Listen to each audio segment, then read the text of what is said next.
Hey guys, my name is Bubba Shahanik and I'm the Tournament Director for the 39th Annual Louisiana State Championships. This is the virtual player meeting. I'm trying to get this video out bright and early on Friday morning so that you can send me questions or comments that you have pertaining to the tournament this weekend. There will be timestamps also in the description of this video for you to be able to click on it and jump around to a certain section if you need to go look that up. But first, I got a lot of people I want to thank. First, I want to thank our course hosts, which are Cote, Dry Creek Baptist Camp, and Sam Houston. At Cote, Mr. Keith, backbone of the community, really awesome guy. At Dry Creek, led by Mr. Todd, Aaron, and Sarah and their team. And then you have Tracy Ramsey and her team at Sam Houston. I also want to shout out Meridian Disc, who helped out with our tournament shirts, and also Player Pack Disc. Speaking of which, I want to shout out my boy Jay Duran, who helped make the logo that everybody's been seeing on social media and also on the disc. Then I want to shout out Miss Connie, who's going to be our course director for Cote on Saturday, but also she's doing AM payouts. So thanks, Miss Connie and her team at Cloud9. Then the next group of people I want to shout out are our course sponsors. At Cote, it's Mr. Robichaux and Parish Architecture. At DCBC, it's Bevel Corporation out of Sulphur, also known as the Lanier family. And then Custom T Signs, aka Mr. Brown for Sam Houston, who was the course designer at Sam Houston. And then we have some whole sponsorships: Zach Lanier, Nick Rapar, John Fox and the All In crew, and Jordan Moore and Mr. Keith. So I also want to shout out all Southwest Louisiana group for all their input on or help for the tournament that they have done. So, and then lastly, I want to thank all of you who have signed up for this tournament, because without you, there wouldn't be a tournament, and you are making this a fun experience for sure. The next part of this video is the overview of the weekend. I'm going to start with Saturday, go all the way to Sunday. So each pool will meet at their respective course. We will not be combining both pools. You never know. If you never run a tournament, you could have 40 people sign up within 24 hours of the tournament. So I think everybody would prefer just to have smaller pool sizes on each course, so there's no backups. At least I would as a player. So we're doing everything originally as planned. Now, if you're carpooling or something like that, and if you need some help with that, just let me know. Also, there's great people in disc golf, people on your card who maybe will give you a lift from Cote to Dry Creek or Dry Creek to Cote. But ask me, and I for sure will help you. Player packs can be picked up at Dry Creek Baptist Camp. You can either get that before your first round, or after your second round, or at lunchtime, whatever you want to do. There'll be a team to help you with that as well. So at each course, there will be a players meeting at 8:30. There will be a prayer, national anthem, and a short players meeting just to go over any last minute rules. At Cote, you'll meet near hole 1, and then at Dry Creek, you will meet near the flagpole in front of the dining hall. After that, we will have a 9 o'clock shotgun start. Tentative lunchtime will start around 11:30. I think that's a good time to tentatively say that's when it's going to be. Could be a little bit earlier, could be a little bit later. So, but if you paid for lunch at Dry Creek, you're good to go. If you haven't yet, you can still pay through Disc Golf Scene, or you can just give me $10 that day. This is the closest thing to eat for both courses, from both courses. There are gas stations, but there's no real restaurants. So this is the best bet for somebody just making some food for you right quick. Or there's plenty of picnic tables, and you can have your own lunch if you want to. Second round will be determined when the last card is finalized or turned in.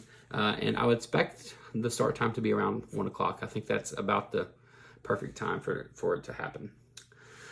So Saturday night, I'll talk about tee times in a second, but I posted on Disc Golf Scene some things that are available in Lake Charles, but also in your player packs, you will receive something from Aubrey Codwell, who's the sports events coordinator of Lake Charles. Putt-putt and bowling are right next door to each other, and then right next door to them, walk-ons, which is really, really good family-friendly, like all those 3 things are family-friendly environments. But if you want to go out a little bit later, the older crowd, you do have the Golden Nugget and LaBerge for entertainment purposes as well. But speaking of Sunday, I hope to have tee times posted by 5 o'clock. So you know exactly when you tee off the next day. But on Sunday, I am encouraging people. There is an 8 o'clock service at First Moss Bluff, about 10 minutes from the course. for anyone who would like to attend a church. I know some people aren't signing up for the tournament because they have church on Sunday, but this is a good alternative, especially if you want to bring your family to church, but then also maybe and let them see you play disc golf for the first time in a tournament setting. So really good opportunity. So just to throw that out there for you, which means our first tee time will either be 9:30 or 9:45. The plan is to do about 15 to 20 minutes between cards right now. Just kind of waiting to see the final number of participants for that. So that's why by hopefully 5 o'clock, everybody will have their tee time. I will say you must check in with me 5 minutes before your tee time so that we can go over any last minute rules or questions you have. As soon as everyone is done in your division, we will crown the champion at Tournament Central. If there is tie first, we will break the tie using holes 1, 2, and 3 on repeat. So AMs, you will get paid as soon as first place is finalized. Pros, you also get paid as soon as everything is finalized. I will try to square all your payment before you leave that day through PayPal. So please make sure to check with me before you leave. Alrighty, so for our first course that we're going to talk about is Cote. Okay, at this course, all male players will play from the long tees, while the female and junior players will play from the short tees on those selected holes. Like hole 1 has a short tee, so the women and junior players will shoot from the short tees.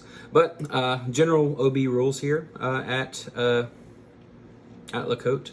Hole 1, there is an OB line on the left by Mr. Keith's house. If you do not make it back in bounds, you will go to the drop zone, which is the ladies' junior tees. But other than that, holes 4 and 5, there is a pond near. 5, there is a pond. Just know that. But the pond is kind of low, so me and Mr. Keith were talking. We are going to draw a line. So if you do not cross that line, you will go to the drop zone. On hole 5, you'll go to the drop zone. But you can play last place in bounds if you want to on hole 4/5. So just know that. Hole 4, hopefully you don't go OB in the pond on hole 4, but it is possible. Okay, but generally, let's see, hole 7 and 8, there is a OB creek where you could be surrounded by water. But like I said, I think it's pretty dry right now, so there should be no problems there unless you get just in the unfortunate little bit of water that's in there. So maybe some of you have not been to the new part of Cote recently, but this would be like holes 12 or 11 through 13. There is a pond, so obviously anything in the pond surrounded by water is OB. There will be but just to clarify some of the holes really quickly, I'm looking at the roll sheet, so this is what we're going with, and I don't want to say anything. So hole 11, the pond is past the basket, surrounded by water. So before the basket, you're pretty much good. Let's see, hole 12, the pond in front of the tee box. You will go to the drop zone if somehow you land in there, which I believe is across the creek. And then hole 13, pond is to the right of the basket, and creek in front of the basket, completely surrounded by water. So all this is pretty evident once you stand in the fairway. And the course rules will be on the PDGA Live. Don't forget PDGA Live, best thing ever. I recommend it. Download the app. It will tell you all these rules. Okay, but hole 14, 15, no OB. 16 does have a double mando, so you do got to pass that. And then after the double mando, there is a pond, and you got to land past that pond as well. Both of these things, you will proceed to the drop zone. Hole 17, there is a horse pasture where there's a barbed wire fence. If you go past the barbed wire fence, it's OB. But if you're inbounds, don't forget about the 2-meter rule for barbed wire. But if you go into the barbed wire fence out of bounds, play last place in bounds. Hole 18 OB, and then hole 19, I did file for the waiver for an island hole, and the PDGA wanted me to make sure I said this, so let me pull it up right quick. Where's it at? Sorry. All right, PDGA. All right. So, which this is going to be updated on the rules because right now it says island, but they want it to say this. Island green. Any throw from the tee must come to rest on the island green to be able to mark on the island green.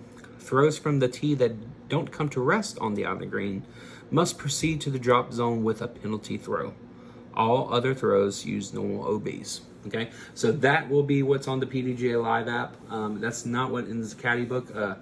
It took about a week for them to answer back, or not a week, but it took a few days. But that is the wording for the island hole at Cote on hole 19. So just expect that to look a little different than what it currently says in the caddy book. But I will send a final rule sheet out, and that's the final rules that we will follow. So the caddy book's kind of just for y'all to look at. So yeah, so that is Cote in a nutshell. It's par 57. There's a $100 bounty. So if anybody can break 50, you'll get $100. I know a few people got close this week already, and I know one person hit 50. So it's bound to happen. So yeah, I hope somebody breaks it and gets that extra $100. So, but that's Cote. Oh, before moving on, I did forget to mention parking. Okay, so parking at Cote, parking is good in the main parking lot. So as soon as you pull into Mr. Keith's yard, it'd be right by hole 19. But you can also park on old hole 17 green, which is before Mr. Keith's yard. Okay, if you park on the side of the road, and I wanted to make this clear, your tires have to be completely off the road in the grass. That's not his rule. That's the Beauregard Parish Sheriff's Office. I've been at a weekly mini where people have literally had to throw Mr. Keith their keys and he would go move their car for them. So make sure you do not park on the road because you will have to be towed. Okay, next we're going to talk about Dry Creek Baptist Camp general course rules. So the general rules are all rock roads are or play as rivers, except hole 12's fairway. So all roads that plays as river are OB, so you play last place in bounds. There are OB lines on the course to help with this for more clarity for areas that it looks like road and grass have meshed. So I drew lines, so there's some stuff with clarity. But if you land on any roofs, concrete, pavilions, go over any fences, and so on and so forth, you are OB, okay? And you will play last place in bounds. All right, so very quickly, like hole 1's very simple. You got an OB fence to the left, and then there's a rock road that is beyond the basket that you don't need to go over. Hole 2, river. Hole 3, rock road and beyond on the left. Hole 4, there is a Mando. I recommend you stay right of the Mando. If you do, it'll be an easy birdie opportunity as long as you can lay up to the skid tires. That is the new cool added feature that we have put on the course since DCO. So I'd make sure you lay up to the bottom of it. If not, long putt, comebacker if you miss. Hole 5, there's no OB. Hole 6, there is a Mando, but listen, this Mando is not in play. It's to protect the people coming from the fairway of hole 4, and then also the people teeing off on hole 7. You should not throw over there. It's literally just there to make, for safety reasons. So a lot of people, it's a lot more cleaned up than what it was for DCO. I got the birdie on it the other day with a backhand. A lot of people complained that was a little bit too hard, but I think it's easier now. Also got a birdie, add a birdie attempt with a forehand roller. So hole 6 is definitely gettable now. So enjoy it. It's a fun hole. Hole 7, just rock road and beyond. Hole 8, rock road and beyond. Hole 9, just to clarify, and it's in the rules, this is not an island. Everything, the rock road plays as a river. There is an area where you can't go, which is the house yard, right there to the left. But field 2 is wide open. You can land anywhere in field 2. And then you can land anywhere, obviously, on the green side. So the PDGA, I asked if that was regulated as or considered an island. They said no. So just know hole 9 is not an island hole, and you'll play everything last place in bounds. Okay, hole 10 and 11, new wood holes. I really love them. Just remember, 3 minutes for lost disc. I even put a reminder in the rules for that. Hole 12, the mountain. There's Omando. You got to stay right of that. Anything before that, obviously you're good, but just make sure your shot that crosses the Mando, you stay right. And then the mountain's the mountain. They've cleaned it up a lot, so it's very attackable. I'm hoping to see some eagles this weekend. Hole 4, I drew a line along the road because I had a few people ask about that this week. So just know there is a line along the road to help with clarification of what is road, what is not. 14 and 15, both water shots, there is a line. There is a line on both of those. If you do not land in bounds, and you never were in bounds, there is a drop zone. They will be designated by red flags. But they, I took a picture of what my drop zones will look like at Sam Houston today, and I'll try to pop this up right here so you can see what my drop zones look like. Just know there is a drop zone for both of these areas. Okay, so on 14 and 15. Hole 16, pretty self-explanatory. Hole 17, the sand pit is OB. Make sure you don't land in there and don't go across the road. I also drew a line to help. Ooh, almost cramped right there. Hole 17, I drew a line along the road as well to help with clarification there. All right, hole 18. Hole 18, I also asked the PGA about this, and it is not a island hole. So the rules are clear. Just follow normal OB rules for the course. So if you land on grass anywhere on this hole, you're good. You cannot land on the rock road. It plays as a river. You cannot land on asphalt / concrete because you'd be OB. You can't be on roofs because you'd be OB. So around the basket for 18, there will be a line inside the concrete / sidewalks. If you land on the concrete, you're OB. You would just take it last place in bounds. But all the grass around the sidewalks is good. So if you're on grass, you're good. If you're on any of the OB stuff, you're not good. Okay? So no drop zone. You'll just play last place in bounds. Okay? So that's pretty much Dry Creek in a nutshell. I think it's a great course right now. A few more tweaks over the years, and it's going to be super awesome. So that's all the Dry Creek. I forgot to talk about parking. Okay, so parking and also lunch and registration. Registration will be in the extension, which is connected to the dining hall where we eat. All parking, we need to be either in the rock gravel by the dining hall, or you can park by hole 1. So we can also have some overflow to areas called D row. If I see we need to move you, I'll come talk to you. So, but the parking, very self-explanatory, right in the middle, right on the rock gravel pavement, right by the dining hall, right by your right by where we register. All right, now our last course, Sam Houston. So let's talk about parking first. So parking, pretty much everyone can fit either by hole 1, where Tournament Central will be, but also past hole 1 and then before hole 1's basket. There's a nice little parking spot up there too. I recommend just parking in the grass area of near hole 1, near 18's bridge. If you haven't been to Sam Houston yet, it ends on an awesome hole / then you get to walk across the bridge, which is really cool. So I just recommend parking in that general area. But general layout rules, notes, road and beyonds are always OB. Pretty much the roads are it's pretty clear when you're in bounds and out of bounds. Anytime you're in a swamp, you're OB. There will be OB lines painted as well. So sometimes the rough is rough, and we think it's best that you just stay inside that line. So just know that. I will put flags out, and I will say this in a rule. There will be some flags on top of OB lines to help you with clarity, but also to help you see it from the fairway, which will be very, very helpful for y'all, I think. But very quickly, hole 1, there is a pond to the left and a road to the right.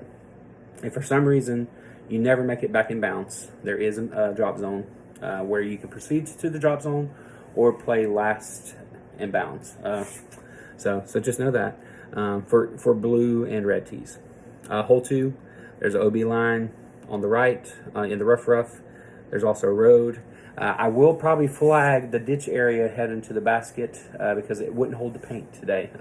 Speaking of which, I probably will be painting more on Saturday because some of the spots just didn't take the paint in good today. So I probably will paint more on Saturday after both rounds. But on hole 2, for instance, they just put a new bridge, which was really hard for the paint to stick. So I probably will flag that area a little bit more to help y'all see the OBs. But you do not, like, I'm telling you, anytime we put OB lines, it's to save your legs. I got cut up from painting OB lines today, and I don't want y'all to get cut up and things like that. So, so the rough is rough at Sam Houston right now. Okay, hole 3, OB line on the left. There's a pond as well, but guess what? I drew that line before the pond, so just make sure you don't throw left, just land straight and bounds. There's also a road to the right. 4, we only put an OB line on the right. If you do land in the rough left, just, it's not terrible, but like I said, the rough is rough. But that OB line on the right does extend all the way down to the basket because there is a swamp past the basket. And like I said, I'll try to put flags, not the entire way, but put some flags so you can be able to see it from the fairway. Hole 5, there's a double mando for both tees, so make sure you go through the right mando. If you miss it, proceed to the drop zone. There's no other OBs on that hole other than that. 6, no OB. 7, I don't think the OB is really in play on 7, but there is a swamp. We drew a line just so y'all would be aware, and I'll put some flags. But I think everybody should be okay on that one. Okay, holes 8, 9, 10, and 11 both have OBs left and right. Pretty much the entire fairway. Okay, so just know that they're all the same. I mean, they're not the same shot, but they have OB lines left and right. And I'll put flags in the fairway for y'all to see. Hole 12, there is a mando left. I don't think you shouldn't want to throw that line anyway. I think I just don't think it's that great of a line. But yeah, so just make sure you throw dead straight on that shot. Hole 13, 14, no OB. Hole 15, it's pretty much the first basket / hole you'll see when you drive into the course on Sunday.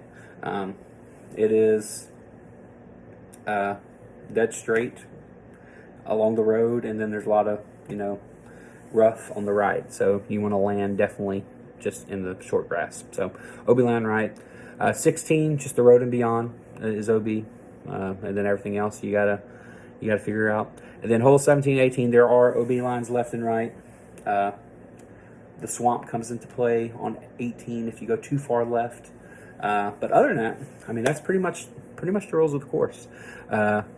If you stay in bounds, if you stay in bounds, you're going to save a lot of strokes. But also, if you stay in the fairway, you're going to do great on this course.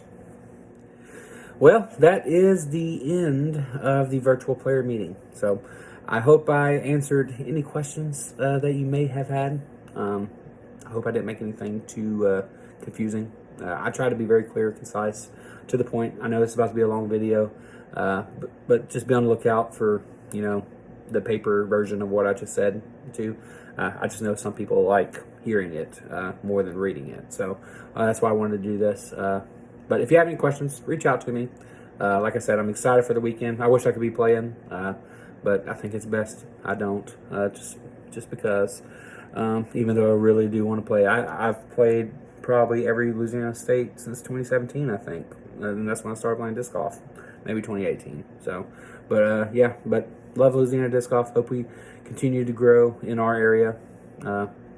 And we got some cool things happening in Louisiana disc golf in 2026. So be on the lookout. Hope y'all have a great day. Whenever you watch this, if you watch this right before your tournament, I hope you have a great round. Don't have a good round, have a great round. And yeah, just remember, whoever has the most fun wins. So, all right, see y'all soon. Let me know if you got any questions. Later.